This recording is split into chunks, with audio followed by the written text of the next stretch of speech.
Kita masuk ke masing-masing hal yang mungkin bagi kita semua sangat-sangat baru, ya. Yang pertama, cost week. Apa sih cost week itu? Cost week adalah nilai yang menunjukkan bobot biaya masing-masing si biji. Mohon maaf nih geser panahnya. Semakin tinggi biaya perawatan maka cost week akan semakin besar. Semakin tinggi severity level maka cost week akan semakin besar. Cost week dihitung dalam skala nasional, ya, dan berlaku untuk semua rumah sakit. Sayangnya cost week ini sampai saat ini belum pernah dirilis oleh Kementerian Kesehatan, ya, belum pernah dirilis, nggak tahu alasannya apa. Kemudian nanti cost week yang nanti akan kami sampaikan besok silahkan di copy atau nanti malam silahkan di copy untuk nilai cost weeknya.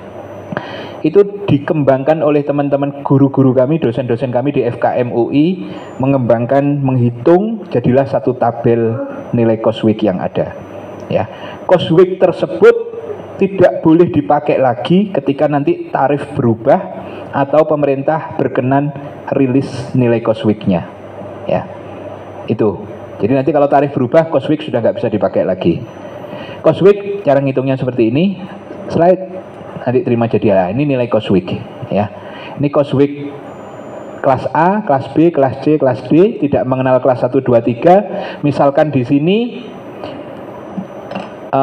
ini sesuai PMK 64 2016, persalinan vagina normal di kelas A itu cost weeknya 0,88, di kelas B 0,85, di kelas C 0,78, di kelas D 0,78. Ini adalah hospital base rate-nya. Ya, nanti kita akan bicara untuk hal itu, ya.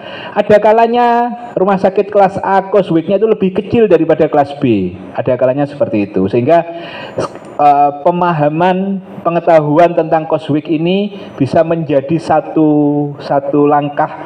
Kira-kira kalau misalkan rumah sakit mau mengembangkan layanan misalkan hearing center misalkan, ya, layanan hearing center oleh THT, kita bisa lihat dulu nilai cost weeknya, ya, sebelum kita nanti lipat kalikan dengan frekuensi. Tapi paling enggak kita tahu apik enggak sih gampangannya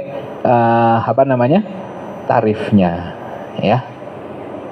Oke, slide. Ini yang rawat jalan, dan perhatikan nilai katarak. Prosedur operasi katarak dalam hal ini kalau rawat jalan adalah PECO emulsi nilainya cukup besar, ya, 10,3. Bandingkan dengan yang ada di sini, nggak ada yang familiar, ya. Nah, itu cukup kecil, ya.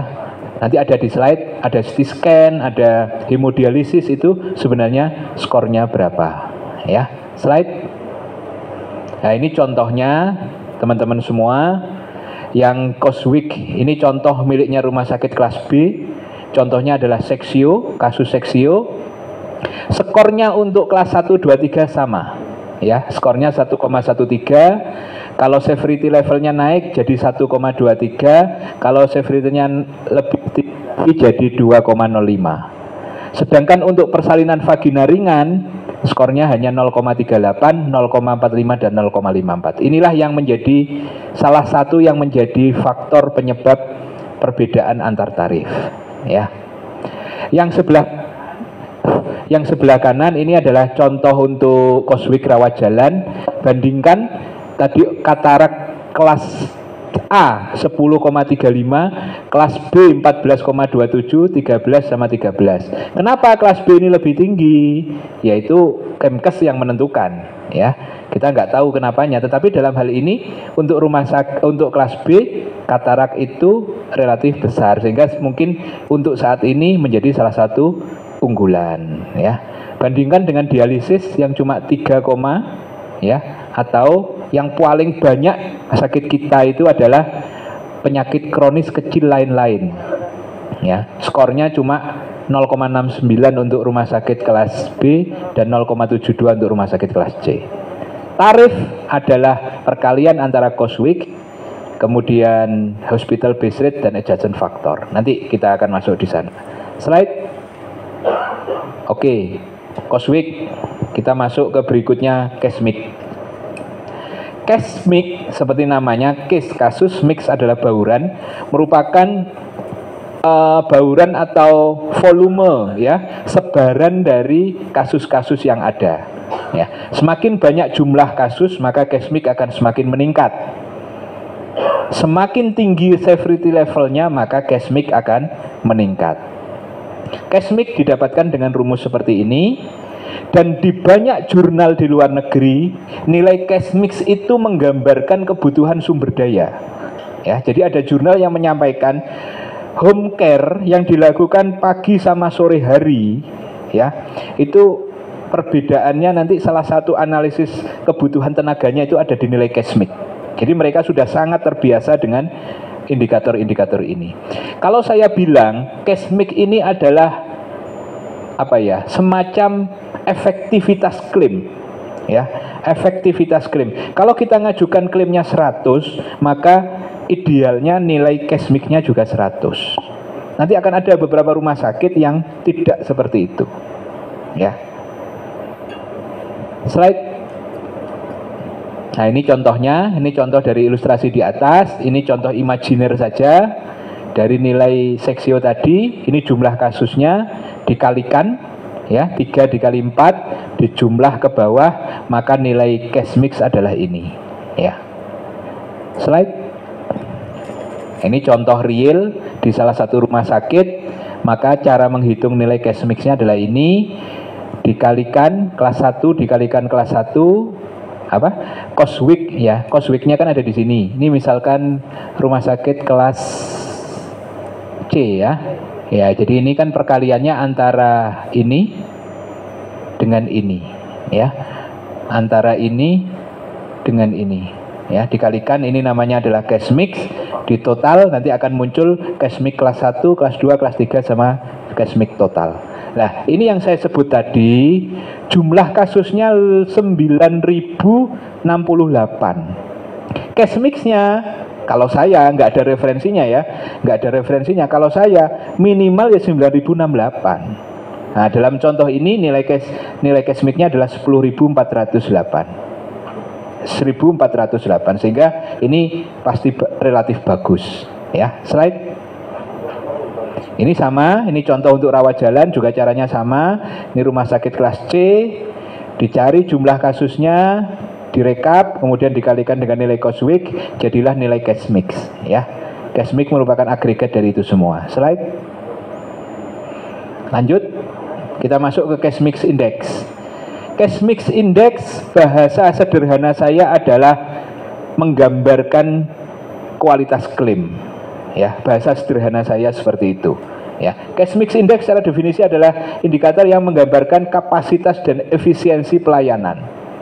Semakin canggih rumah sakit, maka case mix indeksnya semakin tinggi. Semakin tinggi case mix index, maka rata-rata keparahan pasiennya semakin tinggi.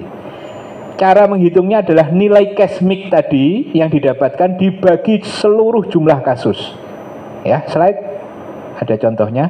Nah, ini contohnya yang tadi, nilainya case mix adalah 38,62, jumlah kasusnya adalah 59, ya. Mohon maaf mungkin terjadi sedikit kadang total kasus, kadang jumlah kasus, yang penting agregat lah, ya, dibagi agregat, maka di sini case mix indeksnya ketemunya 0,65. Ya. Slide. Ini contohnya, ya, nilai case mix index membandingkan antara hasil case mix tadi dibagi jumlah kasus, ya. Slide. Ini contoh yang lain, hasilnya 0,86, ya, kecil. Slide. Apa sih setelah tahu itu diapakan? Berapa sih nilai case mix index ideal? Banyak sekali buku yang coba saya baca, jurnal, tidak ada yang menyebut nilai case mix ideal. Karena nilai case mix index itu harus dibandingkan dengan rumah sakit lain yang mempunyai kapasitas dan kapabilitas yang sama. Jadi rumah sakit kelas B bandingkannya juga dengan rumah sakit kelas B. Ya, ini adalah data center yang dibuat oleh Kemkes. Posisinya untuk rumah sakit kelas B nasional posisinya adalah kurang lebih di seperti ini ya. Ini antara 1 sampai 2 lah. Ketika ada pencilan seperti ini, ada outliner seperti ini, maka bisa dipastikan dia upcoding ya. Upcoding karena teman-temannya ada di sekitar ini ya. Sangat mungkin, bukan dipastikan ya, sangat mungkin dia upcoding. Ini untuk rumah sakit kelas C ya. Ini untuk rumah sakit kelas D. Nanti bagaimana hasilnya dari tesis kami akan sampaikan. Ya. Yang di bawah ini potensinya adalah undercoding. Nah, ini milik kita. Ya, slide lagi, Mas. Secara sampling kemarin ada 28 rumah sakit. Kriteria inklusi penelitian saya adalah rumah sakit yang sudah kerjasama sama BPJS pada 1 Januari 2020 ya. Pada 1 Januari 2020, sehingga mohon maaf Rumah Sakit Lumajang, Rumah Sakit Babat, Rumah Sakit Umum Muhammadiyah Babat masih belum masuk dalam kriteria inklusi dan mampu menghasilkan laporan. Ya, artinya saya mampu untuk mengakses laporannya. Ada satu kriteria eksklusinya adalah rumah sakit yang tidak bisa memberikan laporan, ya. Dan ada satu rumah sakit yang tidak bisa karena saat itu servernya itu sambet petir kalau nggak salah yang disampaikan ke saya itu, sehingga kami pun tidak bisa mengaksesnya dan kita keluarkan dari eksklusi sehingga ada 27 rumah sakit ya. Ini posisinya, perhatikan nanti aja. Ini yang ini nggak terlalu jelas ya. Oke, slide. Lanjut. Nah, berikutnya hospital base rate ya. Apalagi sih hospital base rate itu? Hospital base rate ada 2. Hospital base rate pada level nasional dan hospital base rate pada level rumah sakit. Definisinya secara nasional adalah ini angka referensi pada moneter yang menunjuk pada yang merujuk pada 1 unit cash mix atau 1 CBG dengan nilai cost week sama dengan 1. Wis angel ya. Yang jelas tarif itu adalah hospital base rate kali cost week kali adjustment factor. Ya, ini rumus tarif tuh ini. Sehingga hospital base rate-nya adalah nasional, cost week ada adjustment factor. Ya. Ini yang dipegang. Sehingga nanti mau perubahan tarif seperti apa, kita relatif paham konsepnya, ya. Kita kenal ada beda rumah sakit pemerintah dan swasta, ABCD masing-masing berbeda, regional 1 di Jawa dengan regional 5 di Papua juga berbeda ya. Ketika nanti jadi kelas standar misalkan single tarif, lah positioningnya seperti apa, nah itu nanti kita bisa prognosakan. Slide. Ini adalah nilai fix ya, yang sementara ini menjadi referensi. Kita ada di rumah sakit swasta regional. Nah, ini adalah rumah sakit ABC ya. Ini adalah rumah sakit ABC, kemudian ini adalah rumah sakit regional 1 pemerintah, swasta 2 sampai 5 ya. Di sini sekali lagi 1 2 3 4 5 pemerintah swasta.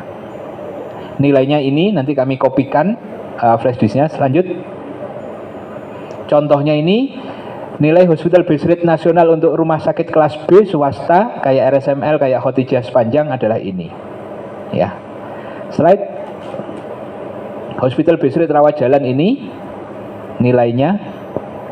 Slide. Oke, kecil sekali ya. Nah, ini contoh realnya. Slide. Nanti kita akan banyak latihan dan ini saya menunjukkan ini teman-teman semua. Tadi kami sampaikan nilai cost week-nya ini prediksi karena memang belum ada nilai cost week yang disesuaikan oleh pemerintah. Tetapi real dengan nilai prediksi tadi itu dikalikan HBR yang juga prediksi, ketemunya tarifnya equal sekali, presisi sekali. Contoh, prosedur operasi pembedahan sesar ringan. Ya, rumah sakit kelas B regional 1. Ketemu tarifnya adalah 5984096. Ketemunya kalau kita uji cobakan, ketemunya ini. Selisih hanya Rp4. Ini yang katanya Pak Afsor tadi di jurnal yang saya tulis juga menjawab menjelaskan tentang ini, ya. Bagaimana dia cukup presisi sehingga Coswig ini sangat layak untuk dijadikan pedoman, ya. Slide sama untuk kasus-kasus yang lain juga demikian. Oke, berikutnya hospital base rate pada level rumah sakit adalah rata-rata biaya pelayanan rumah sakit untuk semua cakupan pelayanan, ya. Dan ini bisa kita breakdown pada masing-masing grouping atau masing diagnosis atau masing-masing DPJP. Jadi kalau kita ingin tahu seberapa sih hospital base rate-nya Seksio atas DPJP X, kita bisa, ya. Dan itu nanti kita bisa bandingkan dengan hospital base rate Seksio nasional. Saya masih belum sedalam itu, ya. Cuma saya kemarin selesai pada unit analisis pada level rumah sakit. Cuma nanti kalau teman-teman mau sekolah lagi dan ingin lebih breakdown ke grouping dan atau masing-masing DPJP itu sangat bisa, sangat masih bisa dikembangkan, ya.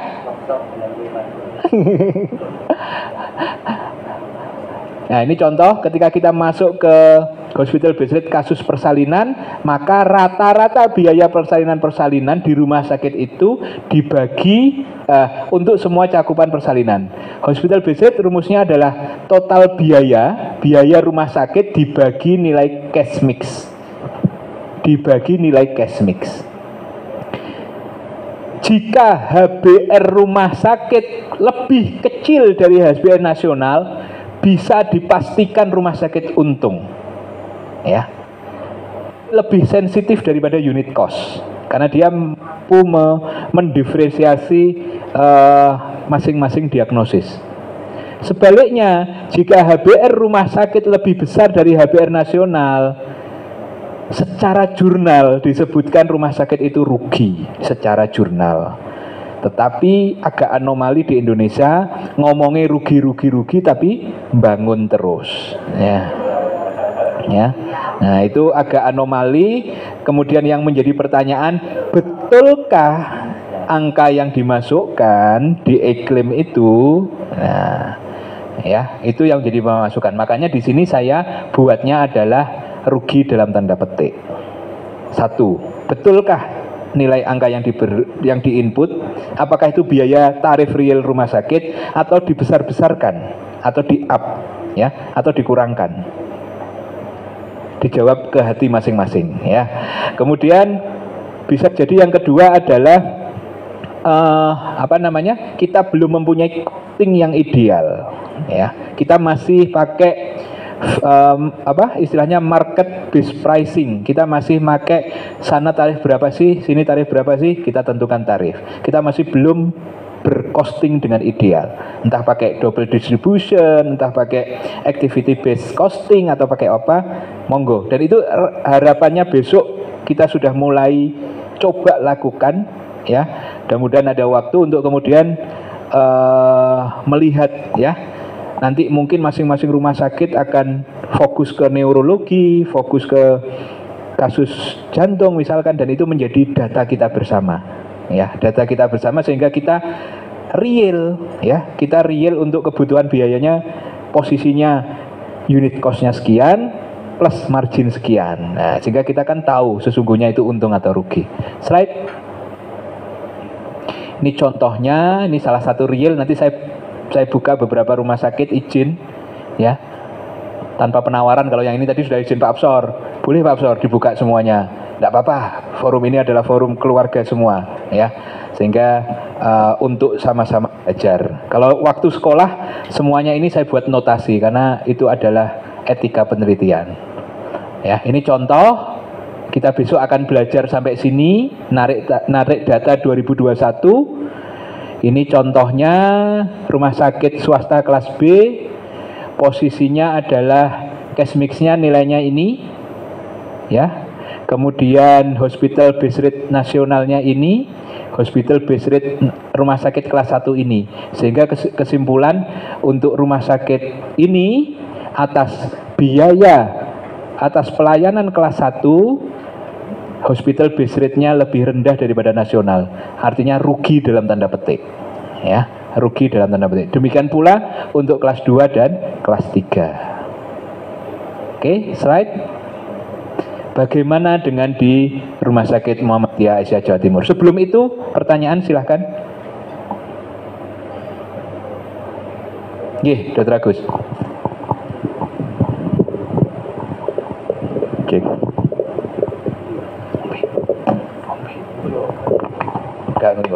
Nggih, silakan Dr. Agus. Assalamualaikum warahmatullahi wabarakatuh.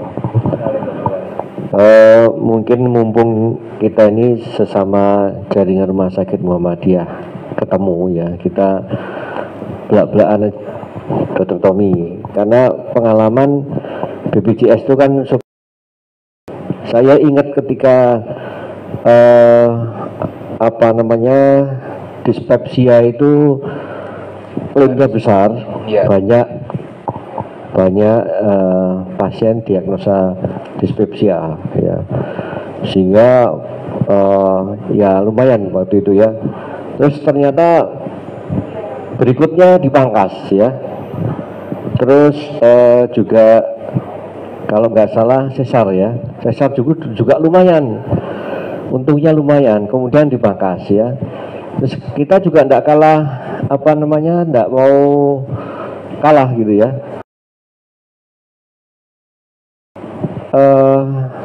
Hospital bed kita itu tinggi atau unit cost kita tinggi, sebab kalau nanti dia tahu bahwa unit cost kita itu rendah, dia tahu kalau kita untung, dipangkas lagi nanti habis kita. Mungkin kesempatan ini kita nanti juga belak-belakan aja caranya mengatasi strategi BPJS ini gimana ini ya. Kita harus kompak gitu, supaya kita enggak jadi bulan-bulan BPJS ya. Mudah-mudahan enggak kayak kemarin ya. Terima kasih. Assalamualaikum warahmatullahi wabarakatuh. Assalamualaikum warahmatullahi. Kapan hari itu gitu teman-teman semua di forum direktur ya, Dr. Agus ya. Sudah belak-belakan gitu, ternyata ada Prof. Fahmi Idris di dalam Zoom ya, cuma pakai nama lain. Cuma waktu itu Prof. Fahmi Idris sudah bukan direktur BPJS, sehingga waktu itu sudah saya bukan orang BPJS lagi. Jadi memang seperti itu yang tadi disampaikan Dr. Absor. Prinsip asuransi manapun spendingnya akan semakin dipersulit ya, akan semakin dipersulit, sehingga masalahnya bukan hanya itu tetap harus setuju untuk kompak untuk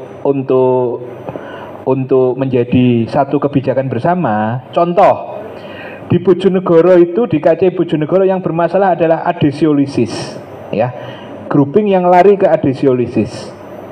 Misalkan ada operasi apendik atau operasi ileus, terus kemudian terjadi mohon maaf dengan segala keterbatasan ilmu bedah saya, lengket di situ semua, kemudian dibebaskan secara tajam, maka itu kan secara aturan coding boleh dimasukkan coding adhesiolisis. Itu yang bermasalah di sana. Dokter Wegik telepon saya, yang bermasalah di Bojonegoro kami adhesiolisis nggak masalah, yang masalah di sana adalah neglected fracture. Ya betul Dokter Uli ya, di sana itu masalah fraktur yang terlambat ya, penanganan fraktur yang terlambat. Seringkali Dokter Wegik enake piye dilepas tonda ya. Nah itu masing-masing KC memang bermasalah, sehingga saya kira memang verifikasi pasca klaim atau WASIN, nggak tahu singkatannya apa, WASIN itu yang menjadi temuan itu diinventaris, dan kalau teman-teman ada grup di sesama koder nanti bisa saling sharing bagaimana jawabnya ya, supaya seragam ya. Nah nanti malam ada kodernya Rumah Sakit Aisyah yang nanti mungkin akan mengulas juga tentang itu. Tapi pada prinsipnya saya setuju memang kita harus berjamaah ya, berjamaah. Tidak, ini bahasa saya ke Pak Amang tadi, kurang ya, satu ya tidak urip dewe-dewe, yang kedua ya kudu kendel ya, harus dengan BPJS nggak terus ngikut terus, jadi tarik ulur seperti itu. Saya itu WASIN, kami di Rumah Sakit Aisyah Bojonegoro WASIN itu sejak minggu lalu. Kami harus mengembalikan 110 juta ya Mbak In ya, sekitar 110 juta di awal. Dipelitati sama tim Kesmik jadi 94 ya, jadi 94 juta. ya. Itu juga ditagih terus, gimana Pak Direk, gimana tim Kesmik Aisyah setuju ndak dari Wasin ini, ya. Saya bilang ke teman-teman, walaupun kita sudah setuju, tahan dulu, ya, tahan dulu, nunggu 1-2 hari lah, ya, nanti baru kita lepas, ya. Maksudnya ya sama-sama tahu posisinya lah. Ya, akhirnya kita deal di mengembalikan 94 juta. Memang sebagian besar karena kesalahan coding, ya, kesalahan administrasi dalam hal coding.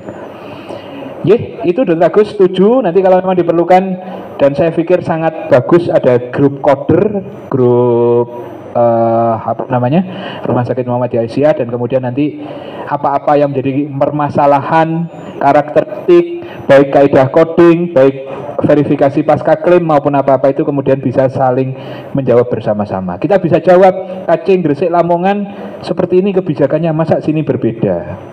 Bisa seperti itu karena memang mestinya kebijakan nasional itu sama.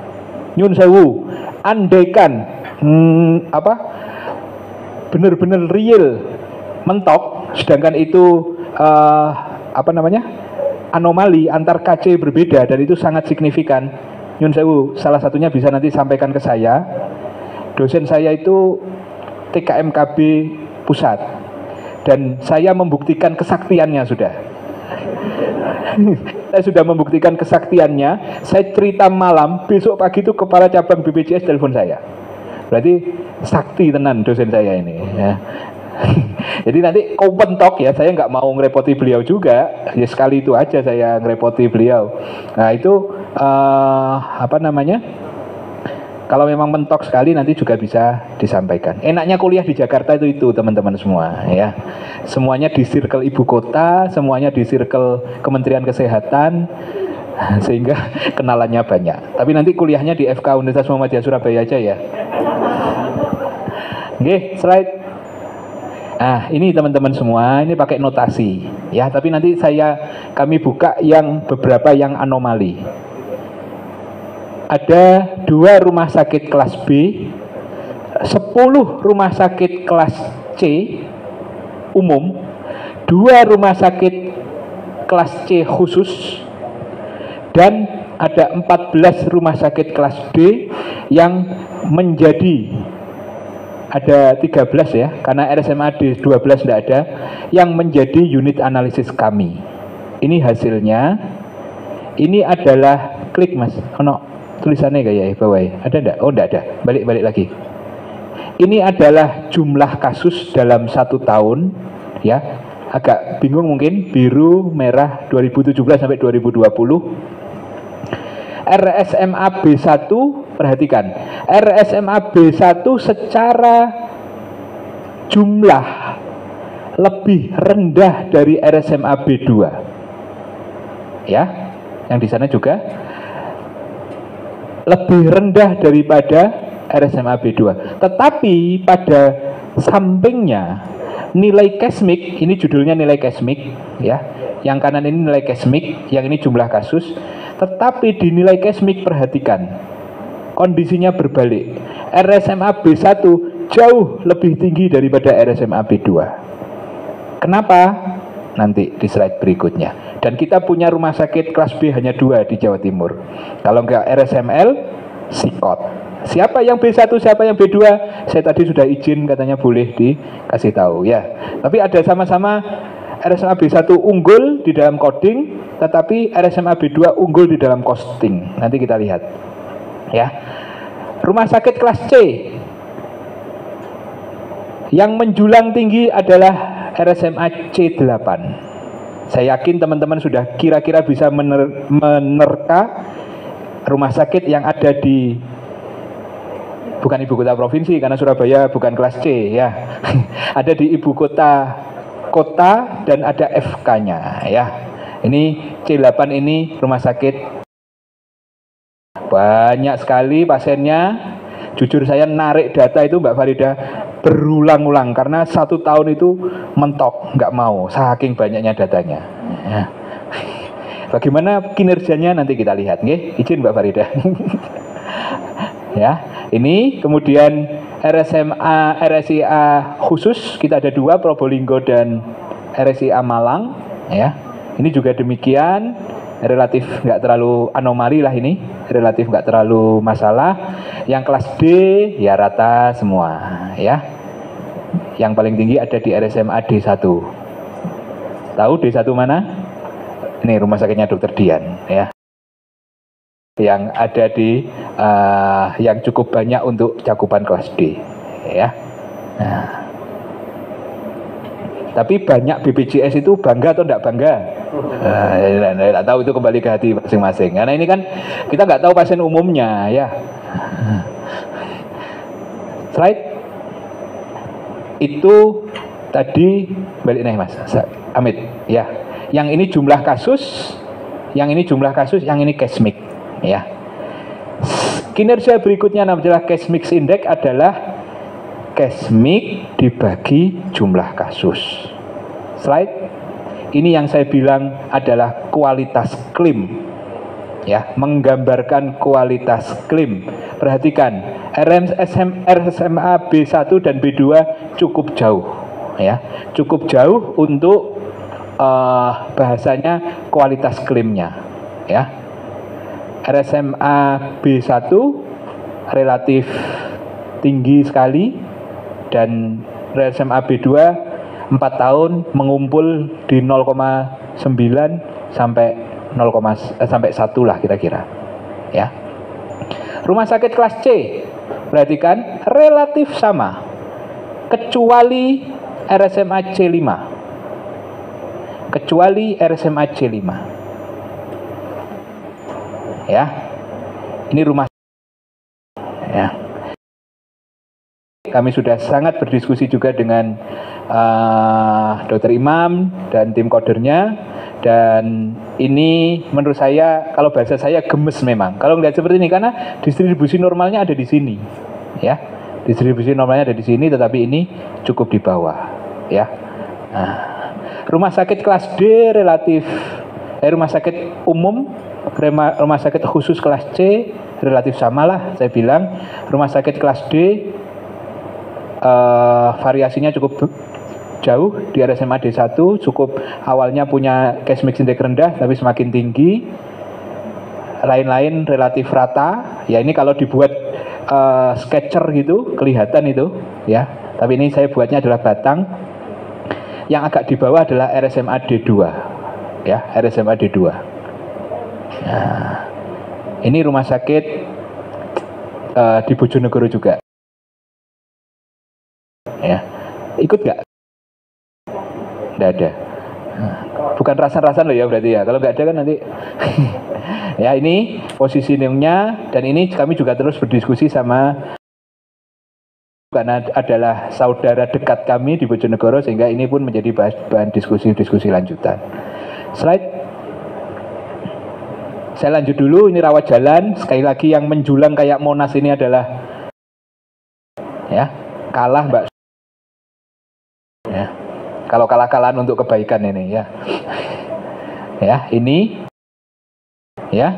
Ini RSMA B1, B2 rata-ratanya kayak kota kecil jauh gitu ya. Nah, ini nilai jumlah kasus, ini case mix. Slide. Sekali lagi, terjadi disparitas yang sangat jauh antara RSMA B1 dan B2. Nanti ada di penjelasan insya Allah, kalau enggak ya kita bisa diskusikan. RSMA yang C relatif sama, agak tinggi di RSMA C1 ya. Untuk kelas D, perhatikan, ada 2 rumah sakit yang menjulang sangat jauh dibandingkan yang lain untuk case mix indeksnya. Hipotesis saya awal, saya khawatir ini upcoding ya, karena terlalu jauh dari teman-temannya. Saya lihat case-nya, ternyata jumlah operasi kataraknya banyak di rumah sakit ini ya. Prosentasenya tinggi sekali di rumah sakit ini. Saya izin sebutkan Rumah Sakit Muhammadiyah. Boleh Pak Edi? Nggak. Rumah Sakit Muhammadiyah sama Rumah Sakit Muhammadiyah ya. Nanti bisa dikonfirmasi, diklarifikasi berapa jumlah kataraknya, insya Allah cukup tinggi. Ya, Dr. Tiwit ya. Ye. Ya, kataraknya tinggi. Ya, Mbak. Nah, Karena dia sangat jauh dari teman-temannya, ya, sangat jauh dari teman-temannya. Mesti ada yang anomali. Termasuk ini B1 sama B2, ya. Dalam?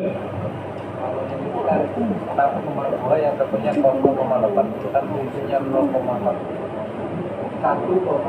Iya, itu kan sama-sama kelas B kan? Ya, sama-sama kelas B. Ya ini kan itu tadi. Nanti ada di analisisnya, ya. Ternyata di sini ini rawat jalan ya. Ini rawat jalan. Mesin hemodialisisnya beda, ya. Klaim HD-nya beda. Terus kemudian yang rawat jalan yang klaim besar itu katarak, ya. Saya sebut aja lah, nanti mesti keperucut ngomong. RSMA B1 ini adalah, RSMA B2 ini adalah, ya. Cukup jauh, saya sudah diskusi juga sama Dokter Nining, sama sama Mbak Widi, dan insya Allah kayaknya 2021 sudah membaik. Besok kita lihat, ya. Besok kita lihat. Oke, itu penyebabnya di sini banyak. Di tesis saya sudah saya juga sebutkan karena memang di sini lebih ke arah frekuensi antar kasus yang berbeda, ya. Slide. Ini hospital base rate untuk masing-masing rumah sakit selama 2017-2020 kami pecah. Ini kelas 2017, 18, 19, 20 dan pasti kelas hospital base rate kelas 1 warna biru pasti lebih besar daripada kelas 2 dan kelas 3, ya. Dan pasti yang kosong di tahun 2019 kosong ini adalah Aisyah Bojonegoro, ya, karena memang kami di Aisyah Bojonegoro tidak kerjasama dengan BPJS di 2019, ya. Nah, bunuh diri dulu sebelum ditanya. Slide. Nah, ini yang tadi Dr. Absor bilang, ya. Ini adalah hospital base rate nasional yang sudah saklek, ya. Ini adalah hospital base rate-nya kelas B. Hospital base rate-nya kelas B swasta itu ada kelas 1 itu ada di 6,1 juta. Ya, ada di 6,1 juta. Ini kelas 1, kelas 2, kelas 3. Hospital base rate-nya ada di 6,1, kemudian kelas 2-nya di 5,2 dan kelas 3-nya di 4,4. Baik, jauh di atas hospital base rate nasional. Sehingga salah satu penguji saya itu Prof. Mardiati, ahli ekonomi kesehatan. Kalau bicara HTA itu pasti buah pikirnya beliau, ya. Yang kedua Bu Ati Nurwahyuni itu juga ahli ekonomi kesehatan yang merumuskan ini. Itu di Indonesia Bu Ati Nurwahyuni. Penguji luar saya 2, satu Dr. Absor, satu Pak Ben namanya. Pak Ben itu deputi pendidikannya BPJS Pusat, ya. Jadi diklatnya BPJS Pusat itu Pak Ben. Pak Ben itu tanya di ujian saya, Dr. Tommy, semuanya itu lebih tinggi dari hospital base rate nasional, tetapi kok rumah sakit Muhammadiyah tambah bangun terus, ya. Yang tadi saya sampaikan, ya. Ini kan anomali. Kira-kira analisisnya Dr. Tommy kenapa? Ya. Ya saya jawab sangat mungkin di costingnya, ya. Ini kan perbandingan terhadap tarif, ya, terhadap tarif yang diinput. Bisa jadi tarifnya memang sudah cukup tinggi dan lain-lain, faktornya banyak, ya. Kalau bicara tarif, komponen penyusun tarif cukup banyak. Termasuk juga di rumah sakit kelas C berduyun-duyun tinggi sekali, ya, yang di atas. Tapi ada satu rumah sakit yang mulai 2017 sampai 2020 kelas C terus di bawah hospital base rate nasional.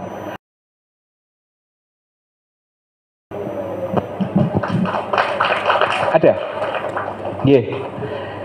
costingnya bagus sekali. Saya kemarin WA-an sama kabit keuangannya, Mbak siapa sini?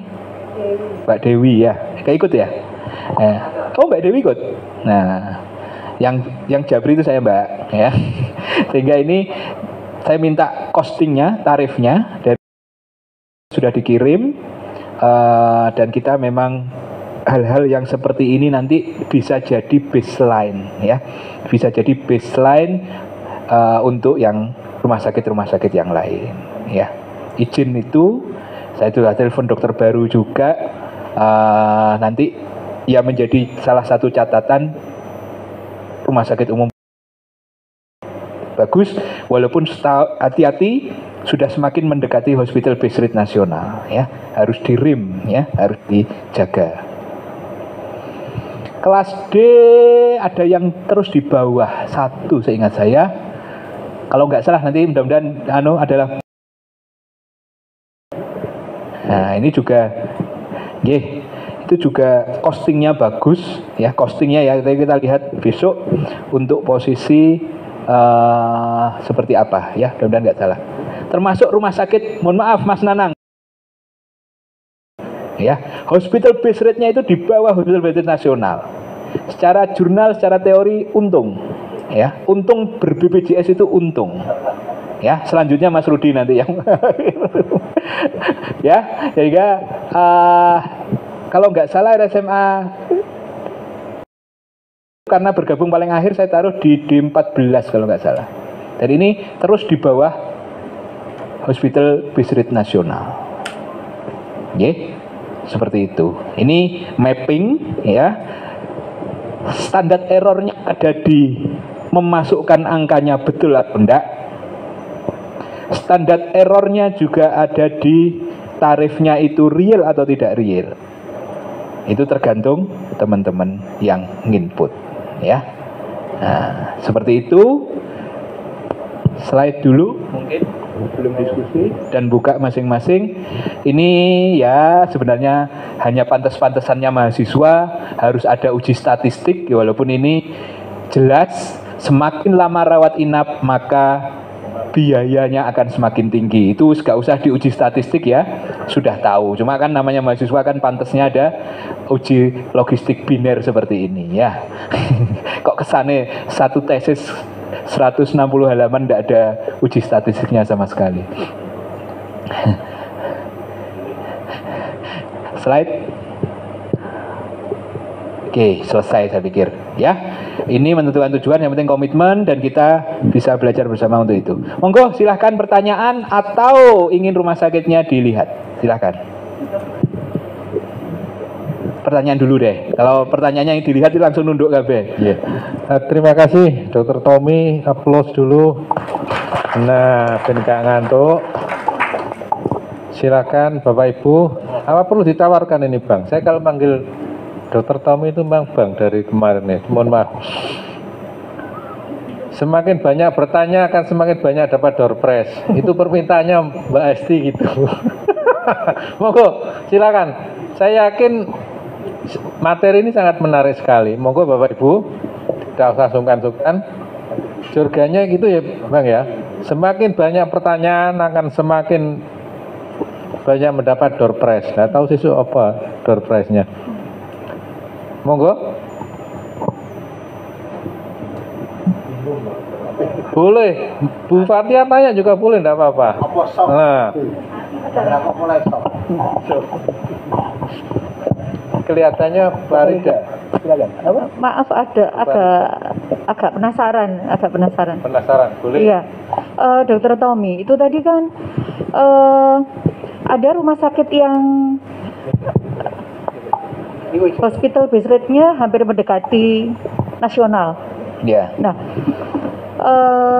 pada saat memang tadi disampaikan awal oleh Dokter Absor terkait dengan tertinggi, ada kalanya memang tertinggi itu kan jasa medis. Nah, pada saat di tempat kami ada cat lab, kemudian harus bergening ke dokter, bagaimana berapa INA, berapa jasa tindakan cat lab, itu betul-betul effortnya tinggi begitu, Dokter Tommy. Apakah itu juga yang mempengaruhi base rate rumah sakit ya? Terima kasih. Dokter Tommy, mohon pencerahan.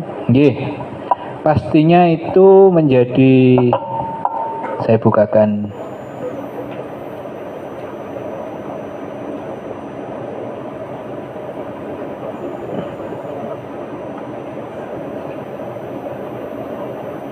apa file ya.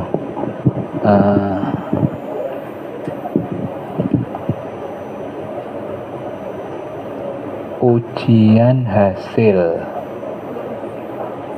apa ya jenenge Mas ya? Bentar Mbak ya, saya sambil carikan supaya tidak kira-kira. Lali ngekei jeneng file.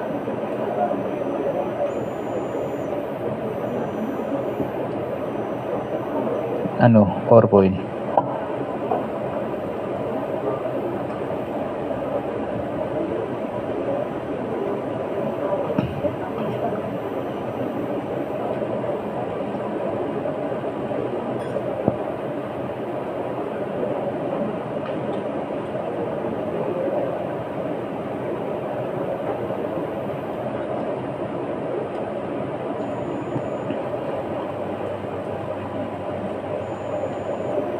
Ya, ini Mbak Farida. Jadi memang kami ambil beberapa rumah sakit yang kami bisa ngakses sampai biaya, ya.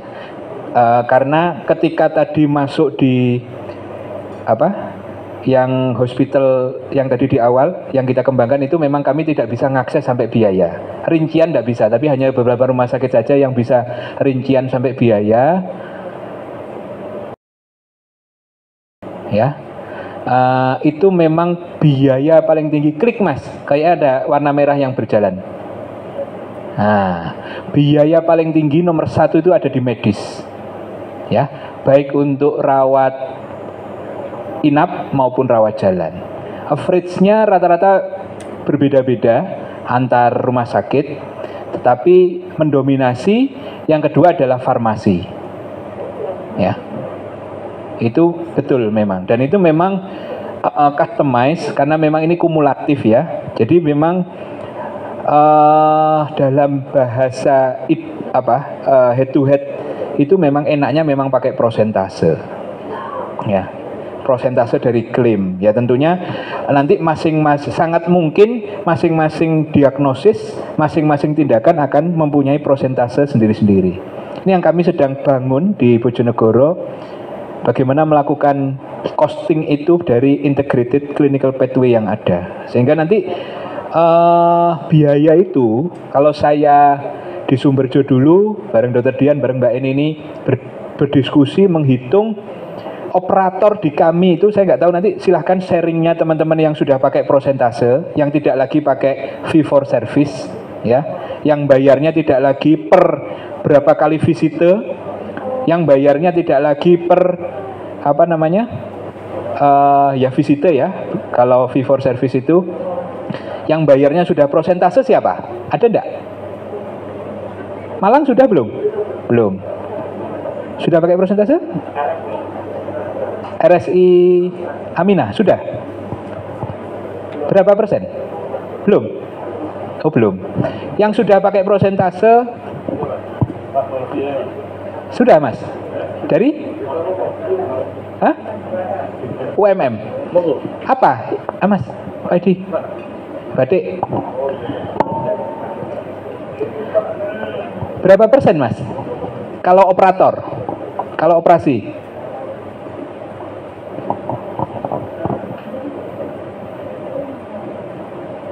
Dinaikkan dulu.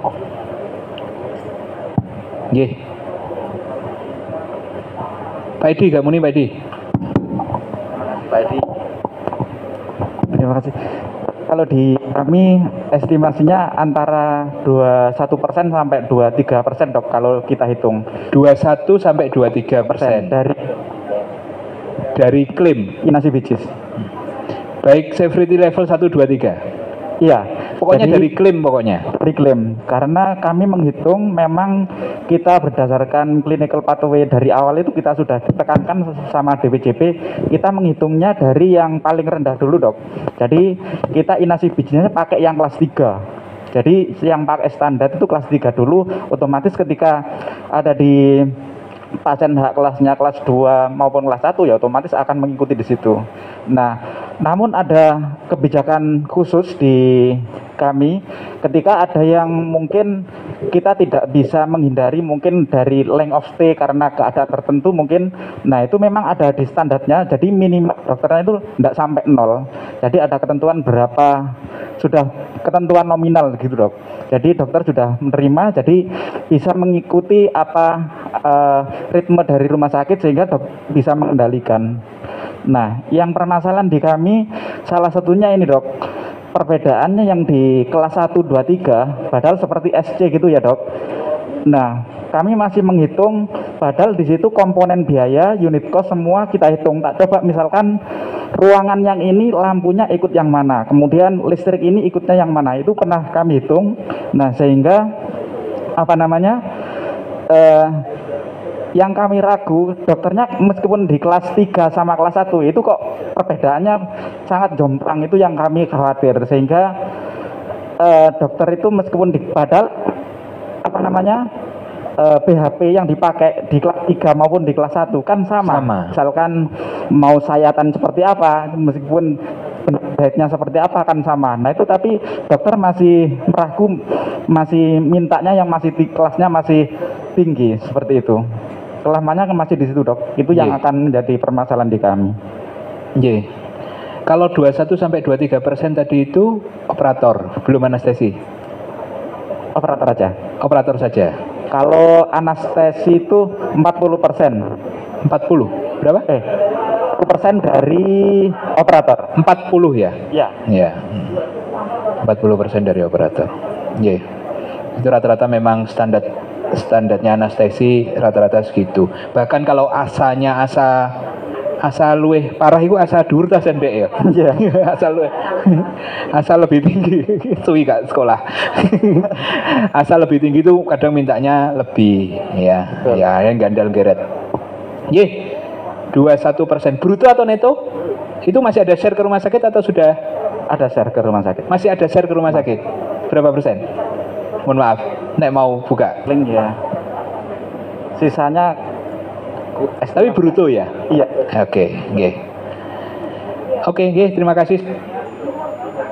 Siap. Cek.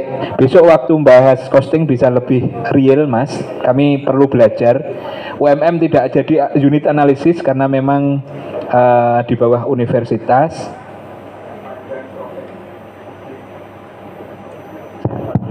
Cek.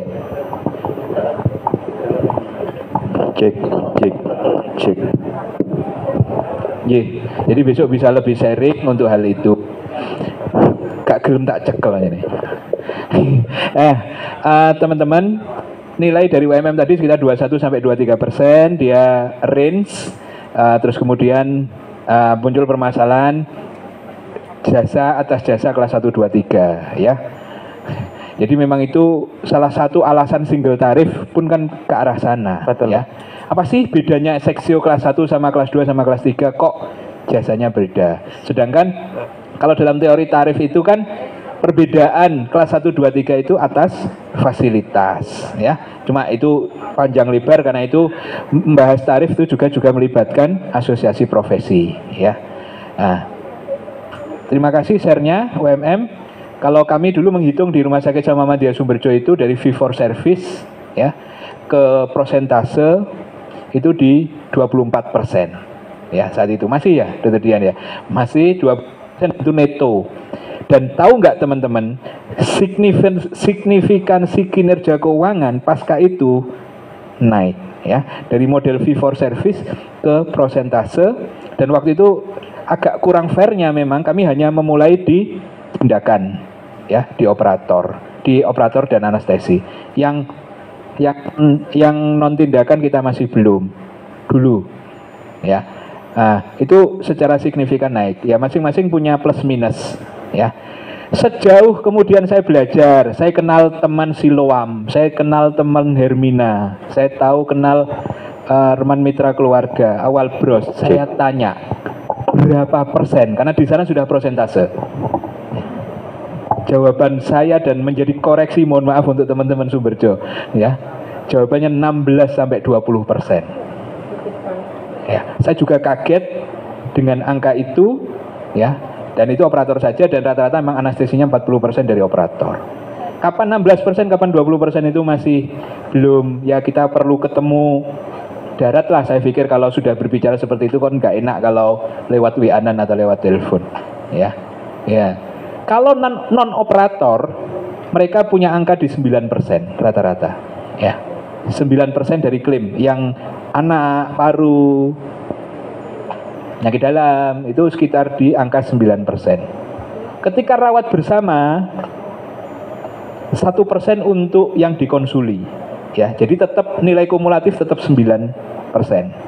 Jadi misalkan rawat 2 dokter ya 711. Jumlah akhirnya tetap 9%. Itu ya. Kalau siloam lebih rendah. Kalau siloam itu sekitar 7,5 atau berapa gitu. Cuma mereka nggak terlalu open kalau yang itu, tapi memang arah-arahnya itu angka kumulatif yang sebenarnya itu based on clinical pathway. Jadi benar-benar dari clinical pathway yang telah disepakati bersama. Angka kami di RSA Bojonegoro untuk kelas C, ya, mungkin sebagai salah satu, kami pernah berhitung angka kami mungkin maksimal di 7% untuk apa namanya non operator, ya.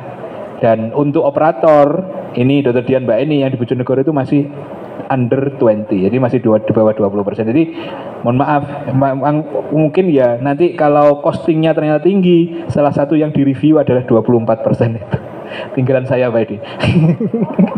setelah belajar ternyata ketinggian. Walaupun waktu buat 24% dulu juga sudah berdarah-darah juga, ya. Itu Mbak Frida, apa namanya, memang terbesar ada di medis sama di farmasi, ya. Dan mohon bisa menjadi maklum kalau bahasa saya dengan cipta rasa karsa cinta dan cita dari manusia, namanya pendekatannya memang harus pelan-pelan, ya. Silahkan yang lain.